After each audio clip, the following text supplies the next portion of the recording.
शिवसेना ठाकरे गटाचे नेते माजी खासदार चंद्रकांत खैरे आणि विधान परिषदेचे विरोधी पक्षनेते अंबादास दानवेंमधील वाद चव्हाट्यावर आलाय। आपल्याला मेळाव्याला बोलवण्यात आलंच नव्हतं असा दावा चंद्रकांत खैरेंनी केला, तर त्याला दानवेंनी प्रत्युत्तर दिलंय। मला सांगितलं नाही अंबादास दानवेंनी, स्पष्ट सांगतो मी उद्धव साहेबांना सांगणार आहे आता। मला अंबादासनी सांगितलेलंच नाहीये। तो अंबादास दानवे स्वतःला असं समजतो की बस तो आहे तो सगळ्यात मोठा, किती 2-4 महिन्याचाच आहे तो। ते करणार ना नाही, माझा सहभाग म्हणजे मी आहेच, माझ्या पक्षासाठी मी काही पण करेल। माझं आंदोलन माझ्या पक्षाचं असेल।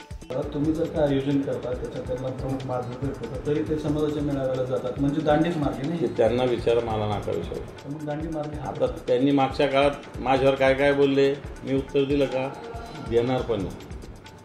ते म्हणतात मला, आता मी त्यांचंच नाव मार्गदर्शक म्हणून टाकलं होतं, तर ते नाही आले, त्याला मी काय करू शकतो? त्यांनी दांडी मार्गे नाही, ते नागपूरला गेले होते, बोलले ते त्यांच्या समाजाचा मेळावा होता।